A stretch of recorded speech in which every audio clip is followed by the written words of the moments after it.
ಕೆಆರ್ಎಸ್ನಿಂದ 1,30,30,000 cusec ನೀರನ್ನ ಬಿಟ್ಟಿದ್ದಾರೆ. ಇದರ ಪರಿಣಾಮ ಹಲವು ಕಡೆಗಳಲ್ಲಿ ಈಗ ಪ್ರವಾಹ ಪರಿಸ್ಥಿತಿ ನಿರ್ಮಾಣವಾಗಿದೆ. ಸೇತುವೆಗಳು ಮುಳುಗಡೆ ಆಗಿದೆ. ಅದರ ಜೊತೆಗೆ ಮನೆಗಳು ಕೂಡ ಕೆಲವೊಂದಿಷ್ಟು ಕಾಳಜಿ ಕೇಂದ್ರಕ್ಕೆ ಹೋಗಬೇಕಾಗಿದೆ. ಆ ಪರಿಣಾಮ ನಿರ್ಮಾಣವಾಗಿದೆ. ಇದಿನ್ನೂ ಕೂಡ 1.5 ಲಕ್ಷ ಕ್ಯೂಸೆಕ್ ಆಗುವಂತ ಸಾಧ್ಯತೆ ಇದೆ ಅಂತಿದ್ದಾರೆ. ಕಾವೇರಿ ಆರ್ಭಟ ದೇವಸ್ಥಾನ ಸೇತುವೆಗಳೆಲ್ಲ ಜಲ ದಿಗ್ಬಂಧನವಾಗಿ ಹೋಗಿರೋದೀಗ. ಹಾಸನದಲ್ಲಿ ಮಳೆ ನಿಂತರೂ ಕೂಡ ಯಾವುದೇ ರೀತಿಯಾಗಿ ಅವಾಂತರ ನಿಲ್ತಾ ಇಲ್ಲ. ಚಿಕ್ಕಮಗಳೂರಿನಲ್ಲೂ ಕೂಡ ಕೆರೆಯ ಕೋಡಿ ಎಲ್ಲ ಬಿದ್ದಿದೆ. ಪರಿಣಾಮವಾಗಿ ಅಡಿಕೆ ತೋಟಗಳೆಲ್ಲ ನೀರಿನಿಂದ ತುಂಬ ಹೋಗ್ಬಿಟ್ಟಿದೆ. ಅದು ಎದೆ ಮಟ್ಟದಲ್ಲಿ. ಪಾಪ ನೋಡಿ ಹೆಂಗಿದೆ ಸುದ್ದಿ. ಕಾವೇರಿ ಅಬ್ಬರ ದೇವಸ್ಥಾನಗಳಿಗೆ ಜಲಪಹರೆ. ಮುಳುಗಡೆ ಹಂತದಲ್ಲಿ ನಿಮಿಷಾಂಬ ದೇವಸ್ಥಾನ. ಶ್ರೀರಂಗಪಟ್ಟಣದ ಗೋಸಾಯಿ ಘಾಟ್ ಜಲಾವೃತ. ರಾಜ್ಯದಲ್ಲಿ ಸುರಿತಾ ಇರುವ ಮಳೆ ಆರ್ಭಟಕ್ಕೆ ಅಲ್ಲೋಲ ಕಲ್ಲೋಲವೇ ಸೃಷ್ಟಿಯಾಗಿದೆ. ಕಣ್ಣು ಹಾಯಿಸಿದಷ್ಟು ನೀರು ಕಾಣ್ತಾ ಇದೆ. ಮನೆ, ಸೇತುವೆ, ದೇವಸ್ಥಾನಗಳಿಗೆ ಜಲ ಬೇಲಿ ಹಾಕಿದೆ. ಕೆಆರ್ಎಸ್ ಡ್ಯಾಂನಿಂದ 1,30,30,000 ಕ್ಯೂಸೆಕ್ ನೀರು ಬಿಟ್ಟಿರೋ ಹಿನ್ನೆಲೆಯಲ್ಲಿ ಕಾವೇರಿ ನದಿ ಭೋರ್ಗರಿತಾ ಇದೆ. ಪರಿಣಾಮ ಶ್ರೀರಂಗಪಟ್ಟಣ ತಾಲೂಕಿನ ನಿಮಿಷಾಂಬ ದೇವಸ್ಥಾನದ ಮುಂಭಾಗ ಸಂಪೂರ್ಣ ಜಲಾವೃತಗೊಂಡಿದೆ. ನಿನ್ನೆ ನಿಮಿಷಾಂಬ ದೇವಸ್ಥಾನದ ಸ್ನಾನಘಟ್ಟ ಮುಳುಗಡೆಯಾಗಿತ್ತು. ಇಂದು ದೇವಸ್ಥಾನದ ಮುಂಭಾಗ, ಪಾರ್ಕಿಂಗ್ ಸ್ಥಳ, ನವಗ್ರಹ, ಅರಳಿಕಟ್ಟೆ, ಶಿವನ ದೇಗುಲಗಳು ನೀರಿನಿಂದ ಆವೃತವಾಗಿದೆ. ಕೆಆರ್ಎಸ್ ಅಣೆಕಟ್ಟೆಯಿಂದ 1,30,30,000 ಕ್ಯೂಸೆಕ್ ನೀರನ್ನ ಹರಿಬಿಟ್ಟಿರುವಂತದ್ದು. ಈ ನಿಟ್ಟಿನಲ್ಲಿ ಕಾವೇರಿ ತೀರದಲ್ಲಿ ಪ್ರವಾಹದ ಭೀತಿ ಎದುರಾಗಿದೆ. ನಾನಿದೀಗ ಮಂಡ್ಯ ಜಿಲ್ಲೆಯ ಶ್ರೀರಂಗಪಟ್ಟಣದ ನಿಮಿಷಾಂಬ ದೇವಸ್ಥಾನದ ಮುಂಭಾಗ ಇದ್ದೀನಿ. ನಿಮಿಷಾಂಬ ದೇವಸ್ಥಾನದ ಮುಂಭಾಗದ ಸಂಪೂರ್ಣವಾಗಿ ಜಲಾವೃತವಾಗಿದೆ. ದೃಶ್ಯದಲ್ಲಿ ಗಮನಿಸಬಹುದಾಗಿರುವಂತದ್ದು, ನಿನ್ನೆ ಆ ಬ್ಯಾರಿಕೇಡ್ನಿಂದ ಹೊರಭಾಗದಲ್ಲಿ ನೀರು ಹೋಗ್ತಾ ಇತ್ತು. ಸಂಪೂರ್ಣವಾಗಿ ಸ್ನಾನಘಟ್ಟ ನಿನ್ನೆ ಮುಳುಗಡೆ ಆಗಿತ್ತು. ಆದರೆ ಇದೀಗ ಅಧಿಕ ಪ್ರಮಾಣದಲ್ಲಿ ಮತ್ತೆ ಕೆಆರ್ಎಸ್ ಡ್ಯಾಂನಿಂದ ನೀರು ಹರಿಸಿದ ಪರಿಣಾಮ ಇದೀಗ ನಿಮಿಷಾಂಬ ದೇವಸ್ಥಾನದ ಮುಂಭಾಗಕ್ಕೆ ಕಾವೇರಿ ನೀರು ಬಂದಿರುವಂತಹ ದೃಶ್ಯಾವಳಿಗಳನ್ನ ಗಮನಿಸ್ತಾ ಇರುವಂತದ್ದು. ಸಂಪೂರ್ಣವಾಗಿ ಇಲ್ಲಿನ ಪಾರ್ಕಿಂಗ್ ಲಾಟ್ ಸಹ ಅಂದ್ರೆ ಜಲಾವೃತಗೊಂಡಿರುವಂತದ್ದು. ಅಲ್ಲಿರುವಂತಹ ಶಿವನ ದೇವಸ್ಥಾನದ ಮುಂಭಾಗ ಕೂಡ ನೀರು ಹೋಗಿ ಜಲಾವೃತವಾಗಿದೆ. ದೃಶ್ಯದಲ್ಲಿ ಗಮನಿಸ್ತಾ ಇರುವಂತದ್ದು ಕಾವೇರಿ ನದಿ ಎಷ್ಟು ಬೋರ್ಗರಿತವಾಗಿ ಹರಿತಾ ಇದೆ. ಆ ನಿಟ್ಟಿನಲ್ಲಿ ಒಂದಷ್ಟು ಆತಂಕ ಕಾವೇರಿ ಕೊಳದ ಜನರಿಗೆ ಮನೆ ಮಾಡಿರುವಂತದ್ದು. ಆ ನಿಟ್ಟಿನಲ್ಲಿ ಒಂದ್ ಕಡೆ ತೋಟಗಳೆಲ್ಲವೂ ಕೂಡ ಮುಳುಗಡೆ ಆಗಿದೆ, ಒಂದಷ್ಟು ಏನು ನದಿ ಪಾತ್ರದ ತೋಟಗಳು. ಅದೇ ರೀತಿಯಾಗಿ ಇಲ್ಲಿನ ನಿಮಿಷಾಂಬ ದೇವಸ್ಥಾನದ ಮುಂಭಾಗ ಸಂಪೂರ್ಣವಾಗಿ ಜಲಾವೃತಗೊಂಡಿದೆ. ಕಾವೇರಿಯ ಪ್ರತಾಪಕ್ಕೆ ಶ್ರೀರಂಗಪಟ್ಟಣದ ಗೋಸಾಯಿ ಘಾಟ್ಗೂ ಜಲದಿಗ್ಬಂಧನ ಆಗಿದೆ. ಕಾಶಿ ವಿಶ್ವನಾಥ, ಶ್ರೀಕೃಷ್ಣ, ಶಿವ, ಆಂಜನೇಯ, ಗಣಪತಿ ದೇವಸ್ಥಾನಗಳು ಸಂಪೂರ್ಣ ಮುಳುಗಿದ್ದು ಸಾರ್ವಜನಿಕರಿಗೆ ನಿರ್ಬಂಧ ಹೇರಲಾಗಿದೆ. ಪಿಂಡ ಪ್ರದಾನ ಹಾಗೂ ಇತರೆ ಕೈಂಕರ್ಯಗಳನ್ನು ನಿಷೇಧಿಸಲಾಗಿದೆ.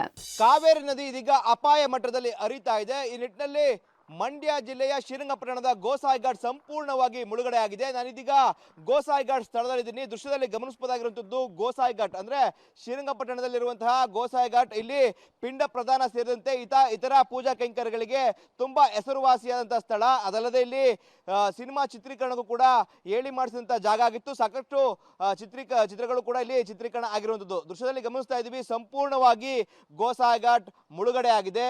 ಇಲ್ಲಿರುವಂತಹ ಎಲ್ಲಾ ದೇವಸ್ಥಾನಗಳು ಅಂದ್ರೆ ಕಾಶಿ ವಿಶ್ವನಾಥ, ಈಶ್ವರ ದೇವಸ್ಥಾನ, ಶ್ರೀಕೃಷ್ಣ ದೇವಸ್ಥಾನ, ಆಂಜನೇಯ ಮತ್ತೆ ಗಣಪತಿ ದೇವಸ್ಥಾನಗಳು ಎಲ್ಲವೂ ಕೂಡ ಸಂಪೂರ್ಣವಾಗಿ ಮುಳುಗಡೆ ಆಗಿದೆ. ಜೊತೆಗೆ ಇಲ್ಲಿರುವಂತಹ ಒಂದಷ್ಟು ಮಂಟಪಗಳು ಕೂಡ ನೀರಿನಲ್ಲಿ ಮುಳುಗಡೆ ಆಗಿದೆ. ಈ ನಿಟ್ಟಿನಲ್ಲಿ ದೃಶ್ಯದಲ್ಲಿ ಗಮನಿಸ್ತಾ ಇದ್ದೀವಿ, ನಾವು ಮುಂದ್ಗಡೆ ಏನು ನೇರಳೆ ಮರ ಕಾಡ್ತಾ ಇದ್ದೀವಿ, ಅದಕ್ಕೂ ಮುಂಚೆ ಇನ್ನು ಮುಂದೆ ಇಲ್ಲಿ ಮೆಟ್ಟಿಲುಗಳು ಇರುವಂತದ್ದು. ಆದ್ರೆ ಇದೀಗ ಕೆಆರ್ಎಸ್ ಅಣೆಕಟ್ಟೆಯಿಂದ 1,30,30,000 ಕ್ಯೂಸೆಕ್ ಅಧಿಕ ಪ್ರಮಾಣದಲ್ಲಿ ನೀರು ಬಿಟ್ಟಿರುವ ಹಿನ್ನೆಲೆಯಲ್ಲಿ ಸಂಪೂರ್ಣವಾಗಿ ಈ ಒಂದು ಗೋಸಾಯಿ ಘಾಟ್ ಜಲಾವೃತ ಆಗಿದೆ. ಐತಿಹಾಸಿಕ ವೆಲ್ಸ್ಲೆ ಬ್ರಿಡ್ಜ್ ಮುಳುಗಡೆ ಸಾಧ್ಯತೆ. ಸೇತುವೆ ಮೇಲೆ ವಾಹನ ಸಂಚಾರಕ್ಕೆ ನಿರ್ಬಂಧ. ಇನ್ನು 220 ವರ್ಷಗಳಷ್ಟು ಇತಿಹಾಸದ ಹಿನ್ನೆಲೆ ಉಳ್ಳಂತಹ ವೆಲ್ಸ್ಲೆ ಬ್ರಿಡ್ಜ್ ಮುಳುಗಡೆಯ ಹಂತಕ್ಕೆ ಬಂದಿದೆ. ಕಾವೇರಿ ಅಬ್ಬರಕ್ಕೆ 95% ಮುಳುಗಿದ್ದು ನಾಳೆ ಮತ್ತಷ್ಟು ಒಳಹರಿವು ಹೆಚ್ಚಾದ್ರೆ ಐತಿಹಾಸಿಕ ವೆಲ್ಸ್ಲೆ ಬ್ರಿಡ್ಜ್ ಮುಳುಗಡೆಯಾಗುವ ಸಾಧ್ಯತೆ ಇದೆ. ಮುಂಜಾಗ್ರತಾ ಕ್ರಮವಾಗಿ ಸೇತುವೆ ಮೇಲೆ ವಾಹನ ಸಂಚಾರಕ್ಕೆ ಜಿಲ್ಲಾಡಳಿತ ನಿಷೇಧವನ್ನ ಹೇರಿದೆ. ಇನ್ನು ರಾಮಕೃಷ್ಣ ಆಶ್ರಮಕ್ಕೂ ಜಲಬೇಲಿ ಹಾಕಿದ್ದು ರಸ್ತೆ, ತೋಟ ಎಲ್ಲವೂ ಕೂಡ ನೀರಿನಲ್ಲೇ ನಿಂತಿದೆ.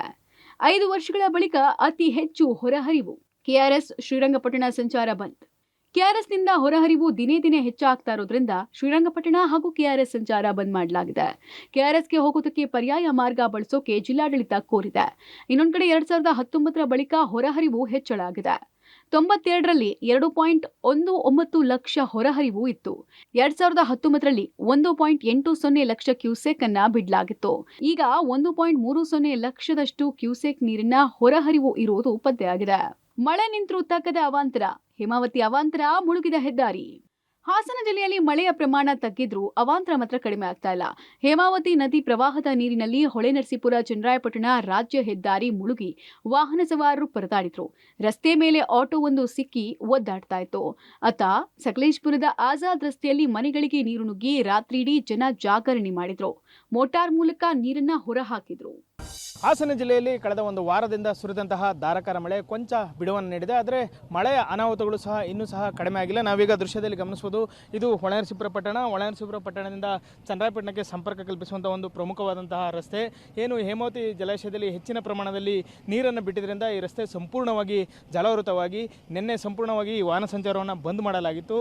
ಇಂದು ಏನು ಹೇಮಾವತಿ ನದಿಯಲ್ಲಿ ನೀರಿನ ಪ್ರಮಾಣ ತಗ್ಗಿದೆ, ಹಿನ್ನೆಲೆಯಲ್ಲಿ ಒಳ ಹರಿವನ್ನು ಸಹ ಕಡಿಮೆ ಮಾಡಲಾಗಿದೆ. ಹಾಗಾಗಿ ಈಗ ನೀರು ಸಂಪೂರ್ಣವಾಗಿ ಇಳಿಮುಖವಾಗಿದೆ. ಆದರೂ ಈ ರಸ್ತೆಯಲ್ಲಿ ಗುಂಡಿ ಬಿದ್ದಿದ್ದು ವಾಹನಗಳ ಓಡಾಟ ದುಸ್ತರವಾಗಿದೆ. ಈಗ ನೀವು ನೋಡಬಹುದು, ಇಲ್ಲಿ 2-3 ವಾಹನಗಳು ಗುಂಡಿಯಲ್ಲಿ ಕೂತ್ಕೊಂಡಿವೆ. ಅವನ್ನ ಹೊರಕಿಳಿಯಲಿಕ್ಕೆ ಪರ್ಯಾಯವಾಗಿ ಇನ್ನೊಂದು ವಾಹನಗಳು ಸಹ ಬಂದು ನಿಂತಿವೆ.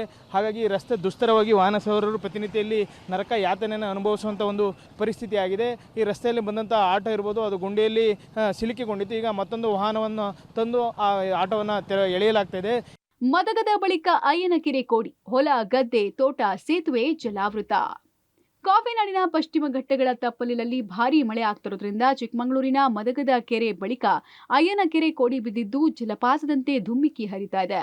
ಹೊಲ ಗದ್ದೆ ತೋಟ ಸೇತುವೆ ಸಂಪೂರ್ಣ ಕೆರೆಯಂತಾಗಿದೆ.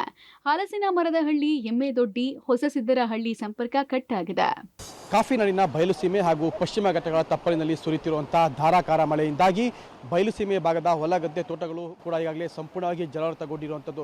ಕಡೂರು ತಾಲೂಕಿನ ಸಕರಾಯಪಟ್ಟಣ ಸಮೀಪದ ಮದಗದ ಕೆರೆ ಹಾಗೂ ಅಯ್ಯನ ಕೆರೆ ಎರಡೂ ಬೃಹತ್ ಕೆರೆಗಳು ಕೋಡಿ ಬಿದ್ದಿರೋದ್ರಿಂದ ಈಗಾಗಲೇ ನೀರು ಕೂಡ ಎಲ್ಲೆಂದರಲ್ಲಿ ನುಗ್ತಿರೋದ್ರಿಂದ ಈ ಭಾಗದ ಸಾವಿರಾರು ಎಕರೆ ಹೊಲಗದ್ದೆ ತೋಟಗಳು ಕೂಡ ಸಂಪೂರ್ಣವಾಗಿ ಜಲಾವೃತಗೊಂಡಿರುವಂಥದ್ದು. ನಾನೀಗ ಆ ರೀತಿಯಂಥ ಒಂದು ಸ್ಥಳದಲ್ಲೇ ಇದ್ದೀನಿ. ನೋಡ್ಬೋದು, ಇದು ಚಿಕ್ಕಮಗಳೂರು ತಾಲೂಕಿನ ಅಂದರೆ ಚಿಕ್ಕಮಗಳೂರು ಜಿಲ್ಲೆಯ ಕಡೂರು ತಾಲೂಕಿನ ಸಕರಾಯಪಟ್ಟಣ ಸಮೀಪ ಬರುವಂಥ ಅಂದರೆ ಏನು ಕಡೂರಿಗೂ ಸಂಪರ್ಕ ಕಲ್ಪಿಸುವಂಥ ಮಾರ್ಗ ಇದು. ಮತ್ತು ಏನು ಎಮ್ಮೆದೊಡ್ಡಿ ಭಾಗ ಅಂದರೆ ಈ ಭಾಗದಲ್ಲೂ ಸುಮಾರು 16 ಹಳ್ಳಿಗಳಿರುವಂಥದ್ದು. ಆ ಹಳ್ಳಿಗಳಿಗೂ ಕೂಡ ಸಂಪೂರ್ಣ ಒಂದು ಮಾರ್ಗ ಅಂದರೆ ಸಂಪರ್ಕ ಕಲ್ಪಿಸುವಂಥ ಒಂದು ಮಾರ್ಗ ಆಗಿರುವಂಥದ್ದು. ಈಗಾಗಲೇ ನಿನ್ನೆ ಮದಗದ ಕೆರೆ ಕೋಡಿ ಬಿದ್ದಿದೆ, ಇವತ್ತು ಅಯ್ಯನ ಕೆರೆ ಕೂಡ ಕೋಡಿ ಬಿದ್ದಿರುವಂಥದ್ದು. ಹಾಗಾಗಿ ಮಳೆ ನೀರು ಅಂತಂದರೆ ಏನು ಕೋಡಿ ಬಿದ್ದಂಥ ನೀರು ಎಲ್ಲೆಂದರಲ್ಲಿ ನುಗ್ತಾ ಇರೋದ್ರಿಂದ ನಾವು ನೋಡ್ಬೋದು, ವಿಜಲ್ಸಲ್ಲೂ ಕೂಡ ಈಗಾಗಲೇ ಹೊಲ ಗದ್ದೆ ತೋಟಗಳು ಕೂಡ ಸಂಪೂರ್ಣವಾಗಿ ಜಲಾವೃತಗೊಂಡಿರುವಂಥದ್ದು. ವಿಜಲ್ಸಲ್ಲೂ ಕೂಡ ಕಾಣ್ತಾ ಇರುವಂಥದ್ದು ಏನು ಅಡಿಕೆ ಮರ ಇದೆ, ಸುಮಾರು 7-8 ವರ್ಷದ ಅಡಿಕೆ ಮರಗಳು ಇವು ಈಗಾಗಲೇ ಫಸಲು ಬರೋಕ್ಕೆ ಸ್ಟಾರ್ಟ್ ಆಗಿರುವಂಥದ್ದು. ಆದರೆ ಸುರಿತಿರುವಂಥ ಭಾರಿ ಮಳೆ ಮತ್ತು ಹರಿತಿರುವಂಥ ನೀರಿನಿಂದ ಅಡಿಕೆ ಮರಗಳ ಬುಡಗಳಲ್ಲಿ ಏನು ಮಣ್ಣಿತ್ತು ಆ ಮಣ್ಣು ಕೂಡ ಈಗಾಗಲೇ ಸಂಪೂರ್ಣವಾಗಿ ಕೊಚ್ಕೊಂಡು ಹೋಗಿರುವಂಥದ್ದು. ಕೊಡಗಿನಲ್ಲೂ ಮುಂದುವರಿದ ರಣಮಳೆ, ತ್ರಿವೇಣಿ ಸಂಗಮ ಮತ್ತೆ ಮುಳುಗಡೆ,